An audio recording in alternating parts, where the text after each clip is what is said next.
성도와 성도가 나누는 교제는 참으로 기쁘고 또한 소망이 되는 일들인 줄 믿습니다. 여러분들 오늘 주일에 함께 하시는 여러분들에게 크신 은혜와 영광들이 주님 앞에서 나타나기를 간절히 소망합니다. 여러분들에게 말씀을 전하면서 지속적으로 전하는 말씀은 사실은 정체성에 관한 말씀을 드리고 있습니다. 내가 그리스도인으로서, 내가 예수 믿는 사람으로서, 하나님의 자녀로서 어떤 마음과 어떤 심정이 우리 안에 있어야 되는가, 내가 누구인가 하는 그 문제를 여러분들에게 말씀을 지속적으로 드리고 있습니다. 그래서 우리가 하나님의 부름받은 사람으로서 우리 안에 소망이 있어야 된다라는 말씀을 드렸고요. 또한 이제부터 드리는 말씀은 우리가 하나님의 부르심을 받은, 하나님의 콜링이 있는, 하나님의 택함을 받은 하나님의 사람이다라는 말씀을 여러분들에게 말씀을 드리고 싶습니다. 오늘 우리가 읽은 요한복음 15장 1절에서 이제 마지막 절까지의 말씀 속에서는 우리가 누구인가에 대한 문제를 분명하게 말씀을 하고 있는데 1절에서 2절 말씀 우리가 읽지는 않았습니다만 나는 참 포도나무다 라고 주님께서는 말씀하십니다. 그리고 우리를 그 가지라고 이야기를 하십니다. 가지가 열매를 맺기 위해서는 반드시 나무에 붙어 있어야 된다라는 말씀을 하셨죠. 그런데 가지는 나무를 지탱해 주지 못합니다. 가지는 나무에 의해서 지탱을 받습니다. 스스로 열매를 맺을 수도 없습니다. 그러나 가지가 열매를 맺을 수 있는 방법은 나무에 붙어 있는 것으로 열매를 맺을 수 있다는 거죠. 그러면 어떻게 하면 가지가 나무에 붙어 있을 수 있을까요? 예수님께서 말씀하시는 답은 예수의 사랑 안에 거하라고 말씀하고 있습니다. 아버지가 나를 사랑한 것 같이 나도 너희를 사랑하였으니 나의 사랑 안에 거하라, 이렇게 말씀합니다.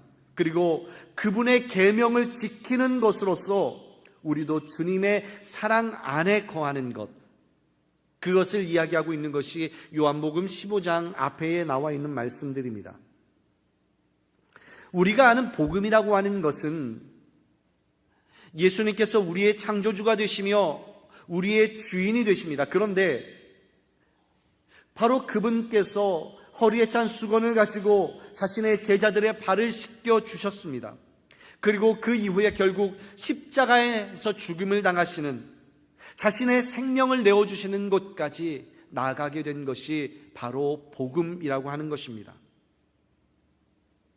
이 복음을 우리는 사랑의 극치다, 사랑의 맨 끝자락에 있는 모습이다라고 우리는 표현하게 되죠.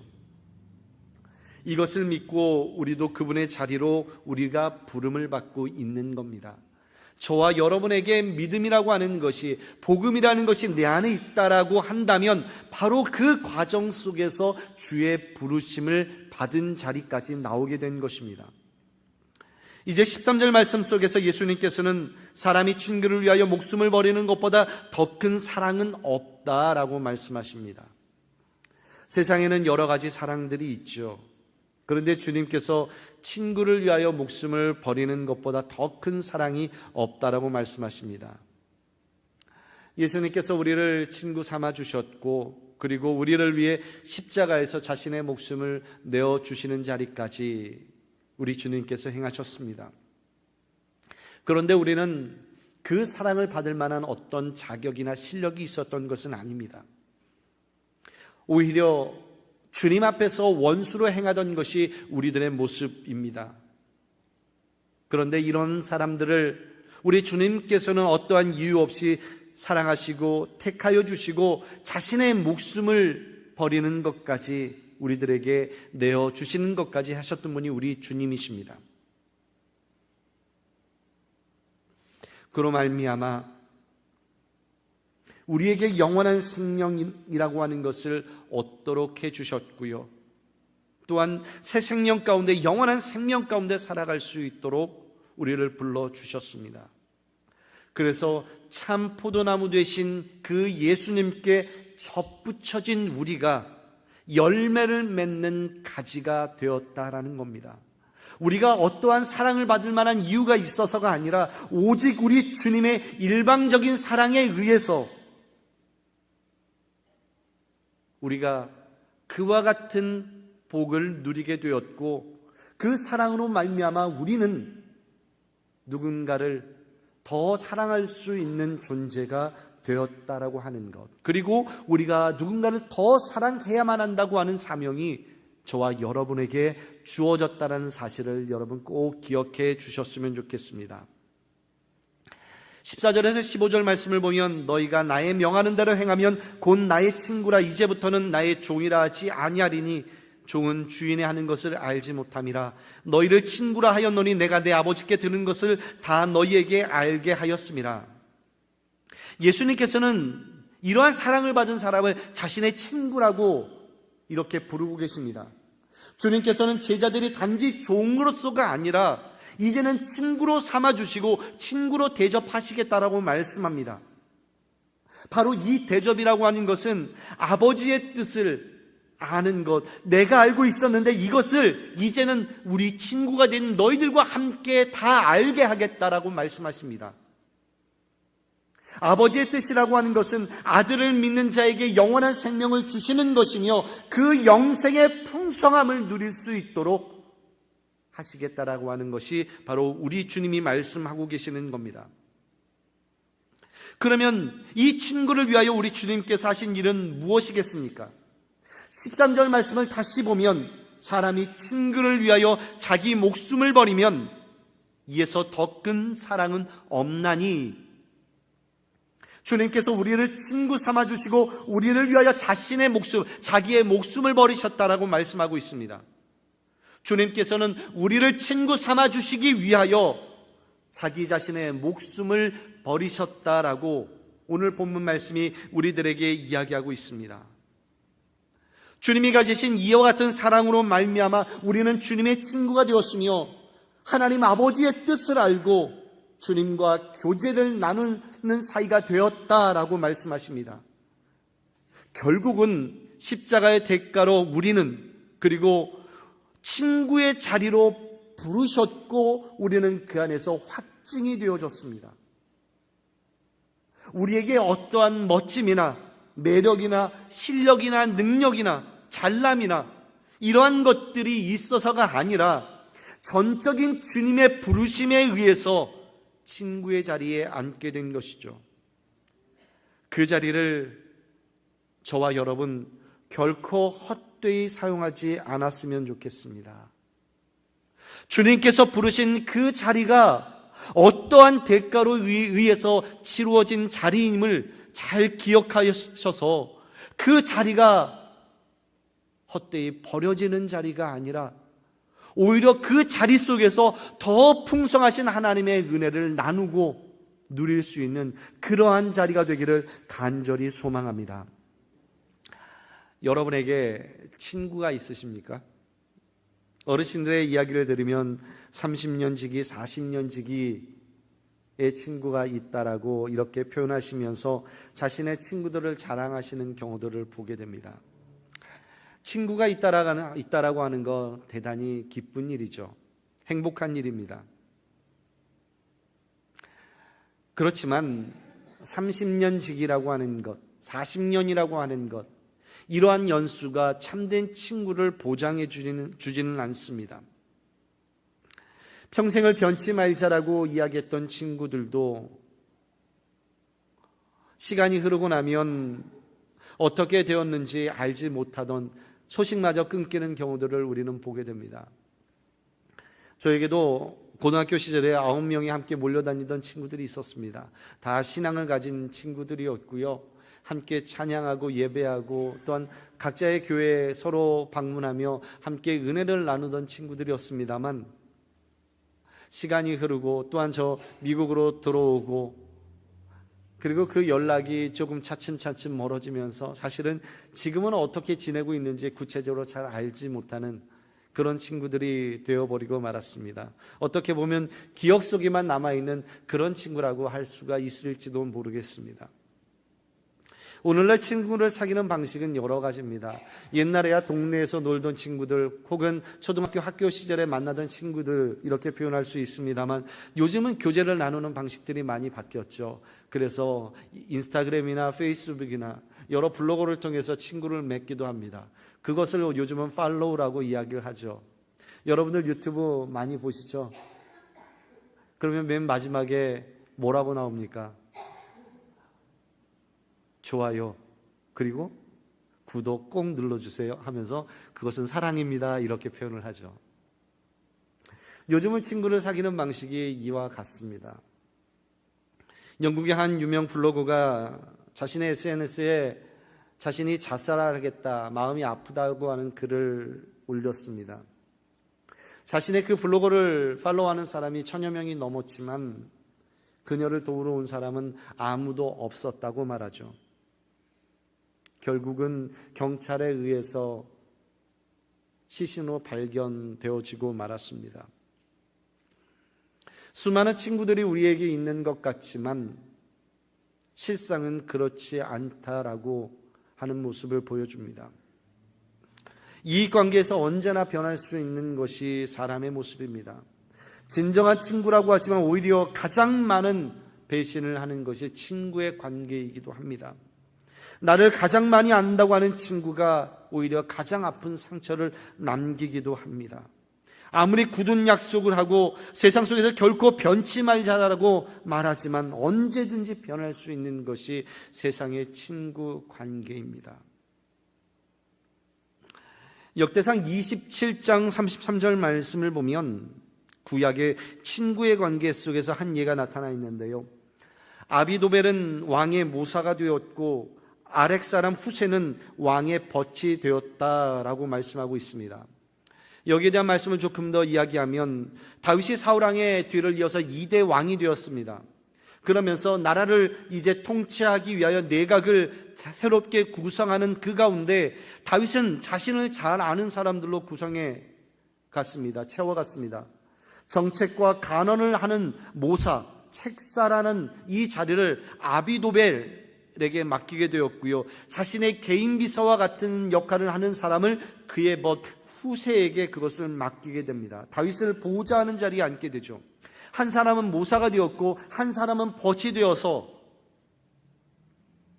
나라를 통치해가는 자리를 이제 함께 하게 됩니다. 그런데 조금 전에 읽어드린 역대상의 기록은 두 사람을, 한 사람은 모사요, 한 사람은 벗이라고 하는 이 두 사람을 대제적으로 구별해서 이렇게 표현하고 있습니다. 왕 옆에 모사 아히도벨, 그리고 또 한 사람은 벗 후세가 있었습니다. 이들의 결론은 아히도벨은 대단한 사람이었습니다. 우리 함께 말씀을 읽어봤으면 좋겠는데요. 사무엘하 16장 23절 말씀입니다. 23절 말씀 제가 읽어드리겠습니다. 아히도벨이 베푸는 계략은 사람이 하나님께 물어서 받은 말씀과 같은 것이라. 아히도벨의 모든 계략은 다윗에게나 압살롬에게나 그와 같이 여겨졌더라.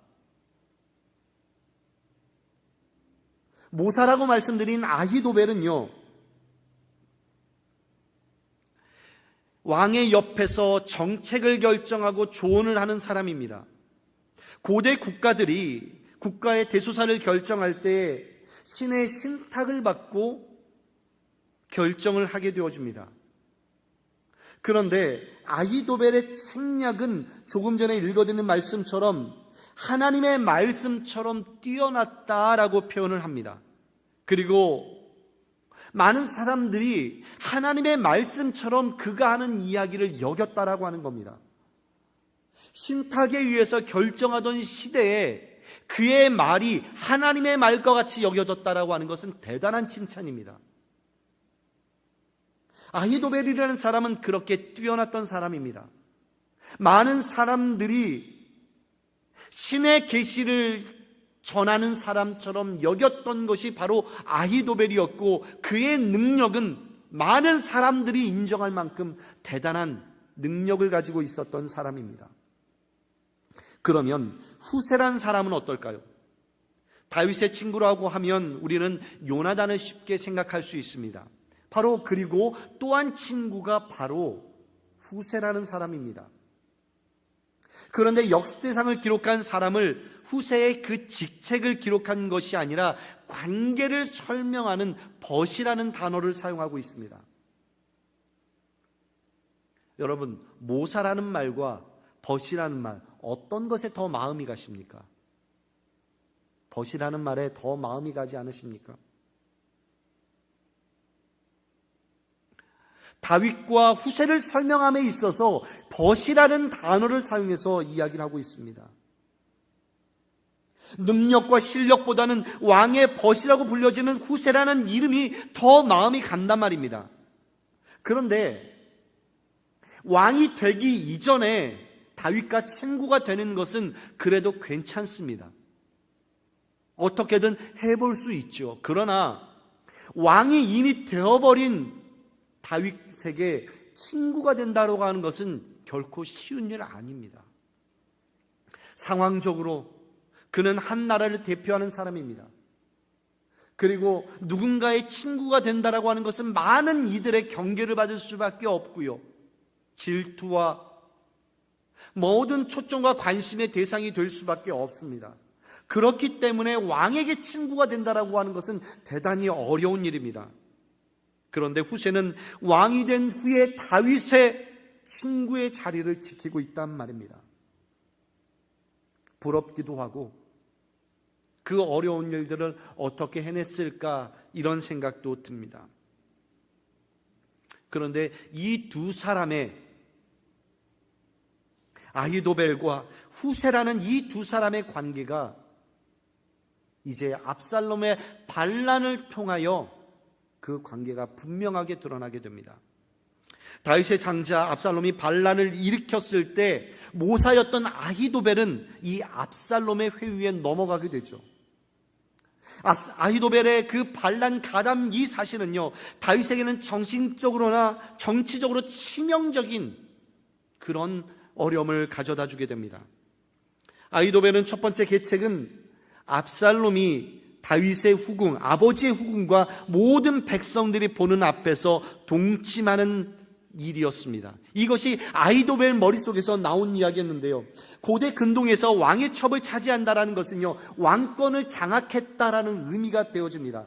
그래서 다윗과 이 부자지간이었던 다윗과 압살롬의 관계를 완전히 끊어놓기 위해서 아히도벨은 아버지의 첩들과 동침하는 것을 많은 사람들 앞에서 보여주는 역할을 하게 된 것입니다. 그래서 압살롬의 추종자들이 어떠한 의심도 들어가지 않고 압살롬을 쫓을 수 있도록 만들기 위해서 망설이고 있는 사람들 모두 다 압살롬을 따라가기 위해서 생략을 냈던 것이 바로 왕 옆에, 다윗의 옆에 있었던 아히도벨이었다라는 겁니다. 현재의 실세가 누구인가를 분명하게 보여주기 위한 사건을 벌인 것이죠. 하나님의 계시를 전달하는 것처럼 여겨졌던 아히도벨, 뛰어난 통찰력과 판단력을 가졌던 모사였습니다. 다윗을 위한 모사 아히도벨이 이제는 다윗을 대적하는 관계가 되었던 것입니다. 또 다른 한 사람, 다윗의 벗이었던 후세는 압살롬의 첩자의 자리에 들어가게 됩니다. 다윗이 예루살렘 성을 빠져나올 때 후세가 함께 나왔습니다. 하지만 다윗이 부탁을 하죠. 너는 이 궁에 남아서 압살롬에게 투항해라. 그리고 이곳에 남아서 나를 위해서 대신 싸워다오. 여러분, 이것은 대단히 어려운 일입니다. 실제로 압살롬에게 투항한 것처럼 연기를 해야 되고 그 마음이 결코 압살롬에게 들켜서는 안 되는 일입니다. 그 이전에 다윗의 벗이라고 모든 사람들에게 알려져 있었는데 그랬던 그가 대적자였던 압살롬과 많은 신하들에게 의심을 받을 수밖에 없습니다. 자신의 속내가 결코 드러나서는 안 되는 자리에 들어간 것은 자신의 목숨을 내어놓고 들어간 자리라는 겁니다. 결론적으로는 다윗에게 도망갈 시간을 벌어주게 되었고 그리고 또한 압살롬을 전장에 직접 내보냄으로 말미암아 반란군을 진압할 수 있는 그 초석을 마련했던 것이 후세가 해냈던 일입니다. 바로 다윗의 벗이 했던 일이었던 겁니다. 후세도 대단한 모사꾼이었던 겁니다. 그에게도 머리가 있었고 대단한 책략을 낼 수 있었던 사람이었습니다. 아히도벨이 계획을 세웠던 것을, 그 계획을 깨부셨던 것이 후세가 세운 계략이었습니다. 그래서 역대기의 기록 속에서는요, 후사를 그럼에도 불구하고 모사라고 이야기하지 않고 벗이라고 기록하고 있습니다. 아히도벨은 다윗과 동고동락을 했던 사람이었습니다. 수많은 어려움을 함께 견뎌냈던 사람이었습니다. 벗이라고 쓰일 수도 있었던 이 아히도벨을 벗이라고 쓰지 아니하고 모사라고 이야기를 했습니다. 모사일 수도 있겠고 벗일 수도 있었겠지만 성경의 기록 속에서는 아히도벨을 모사라고 이야기하고 있으며 명확하게 후세를 향하여 벗이라고 이야기하고 있습니다. 사랑하는 성도 여러분, 우리는 벗의 자리에 있습니까? 아니면 모사의 자리에 있습니까? 한 사람은 자신과 함께 했던 사람이었음에도 불구하고 죽이기 위한 전략을 깨는 사람으로서 그 자리에 위치해 있고요, 한 사람은 누군가를 살리기 위한 전략을 내는 사람이었습니다. 다윗의 머릿속에 이 두 사람은 어떤 사람으로 기록되어져 있을까요? 사랑하는 성도 여러분, 우리는 오늘 본문에서 말씀하는 것처럼 벗의 자리에 있는 사람입니다. 영혼을 살리는 자리에 있는 사람입니다. 우리가 어떠한 위치에 있는지, 어떠한 자리 속에 부름을 받았는지 그 부름을 여러분 꼭 기억하셨으면 좋겠습니다. 한국에서 사역할 때 교회 안에서 많은 갈등을 겪는 경우들을 보았습니다. 그때는 사역자가 되기 이전에 사역자가 되겠다라고, 목자가 되겠다라고 결심했던 그러한 시기였기에 교회 안에서 갖는 갈등이 대단히 마음이 아팠습니다. 하나님께 원망을 했죠. 하나님의 사람들이 모인 곳에서 왜 많은 갈등들이 일어나는 것입니까? 주님의 교회라고 하는데 왜 그래야만 합니까? 이렇게 기도를 했던 때가 있었습니다. 사역을 하고픈 마음이 갈등을 겪고 혼란을 겪을 시기였습니다. 그러던 중에 한 목사님이 저에게 이야기합니다. 그럼에도 불구하고 목회라고 하는 것은 성도와 함께 갈등을 겪는 사람들과 함께 삶을 나누는 거야 라고 말씀했던 기억이 있습니다. 삶을 나눈다고 하는 것, 우리 사랑하는 성도님들과 집사님들과 권사님들과 장로님들과 함께 삶을 나누는 것이 목회라고 말씀하고 있는데 그 말이 저의 머리를 한 대 때리는 것 같았습니다. 그렇다고 해요, 지금 삶을 나눈다라는 그 구체적인 내용들을 잘 실천하고 잘 해낼 수 있다라고 답할 수는 없겠지만 하나님의 공동체를 이루어가는 그 관계 속에서 우리의 삶을 나눈다라고 하는 것은 대단히 중요한 일이라고 생각이 듭니다. 세상에서는 뒤통수를 때리고 배신이 난무하고 조그만 이익 속에서 내 것을 꽉 쥐어야만 살 수 있는 것이 세상인데, 삶을 나눈다고 하는 그 말 속에서는 이것과는 모든 것이 반대로 걸어가야 되는 그러한 길이라는 것이죠. 우리 주님께서 우리를 친구의 자리로 부르신 것은 바로 주님께서 원하시는 것이 바로 이것이라는 겁니다. 내 것을 쥐는 자리가 아니라 오히려 내 것을 나누는 그러한 자리로 우리를 부르셨다라는 것이죠.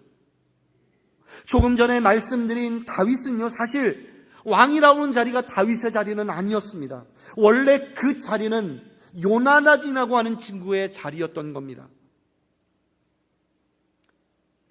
다음 후계자 자리로 인하여 다윗은 사울의 위협 속에 있었고, 그럼에도 불구하고 그러한 다윗을 위로했던 것이 바로 요나단이었습니다.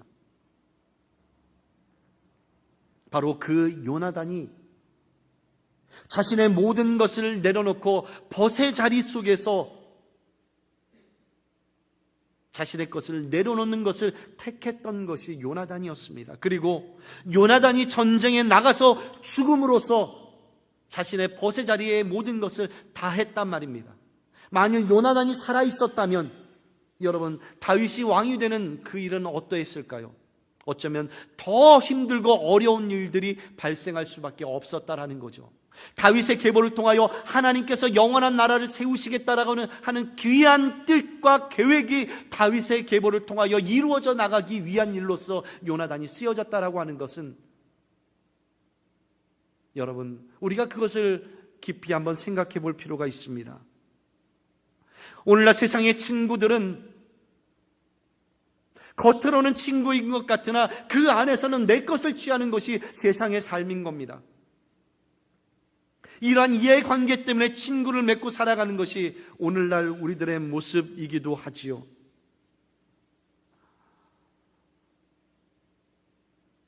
누가복음 23장 12절 말씀에 헤롯과 빌라도가 전에는 원수였으나 당일에는 서로 친구가 되니라. 누군가를 죽이기 위한 그 자리에서 이해관계가 맞아떨어지니 이 두 사람이 친구가 되어서 예수 그리스도를 십자가에 못 박는 일에 놀라운 쓰임을 받게 되어집니다. 요나단이 다윗을 친구로 선택하고 후세가 다윗을 친구의 자리 속에서 자신의 생명을 내어주는 자리까지 나아감을 통하여 한 친구를 살려냈단 말입니다. 이것은 자신의 신분이나 어떠한 이해관계 속에서 일어난 일이 아니라는 것이죠. 다윗을 향한 믿음을 통하여 이루어진 일인 겁니다.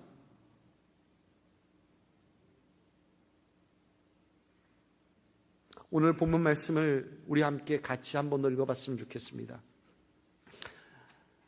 사람이 친구를 위하여 자기 목숨을 버리면 이보다 더 큰 사랑이 없나니 너희는 내가 명하는 대로 행하면 곧 나의 친구라. 이제부터는 너희를 종이라 하지 아니하리니 종은 주인이 하는 것을 알지 못함이라. 너희를 친구라 하였노니 내가 내 아버지께 들은 것을 다 너희에게 알게 하였음이라.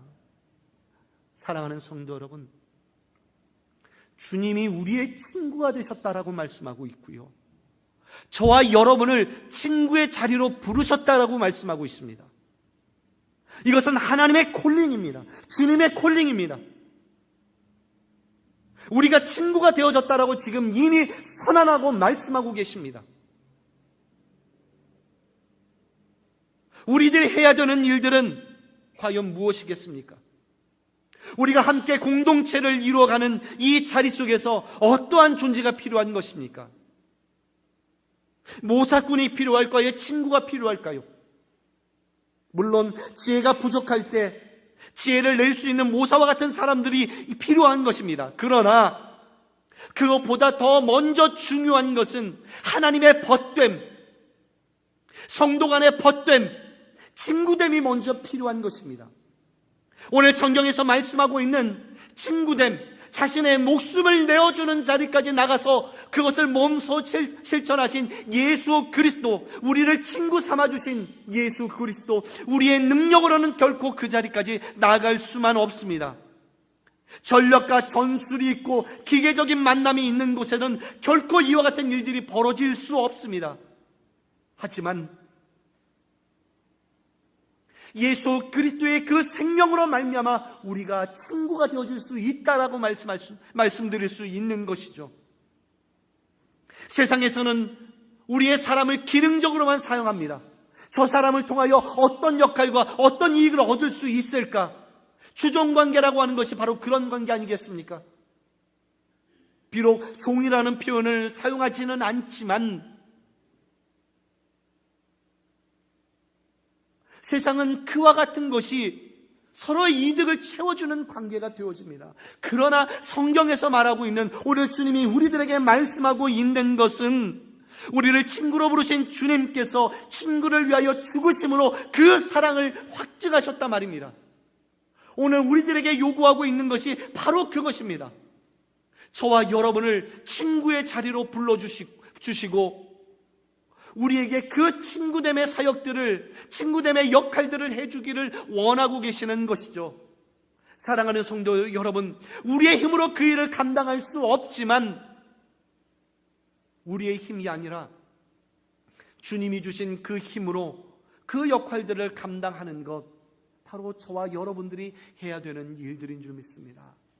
우리 이 시간에 함께 찬양하고 기도할 텐데요, 저와 여러분 그 모습 속에서 하나님이 주시는 그 놀라운 내용으로 함께 찬양했으면 좋겠습니다. 함께 기도했으면 좋겠습니다. 우리가 받은 사명이 무엇인가, 그 사명을 감당하는 데 있어서 나의 힘으로 하는 것이 아니라 주님이 주시는 힘으로, 능력으로. 여러분, 그 친구가 되는 것도요, 우리의 능력으로는 감당할 수 없습니다. 우리의 실력으로는 할 수 없는 일들입니다. 하지만 주님이 우리를 부르셨지 않습니까? 우리를 그 자리까지 내어주셨지 않습니까? 우리가 주님 앞에 간구하고 찬양함을 통하여, 그리고 또 부르짖음을 통하여 하나님, 우리 교회를 위하여, 우리 믿음의 공동체를 위하여 그 사역들을 감당할 수 있도록 도와주시고, 우리 마음속에, 우리 중심 속에 그 친구됨의 역사가 일어나게 하여 주시옵소서. 우리 자리에서 다 같이 일어나셔서 하나님 앞에 찬양하며 나가겠습니다.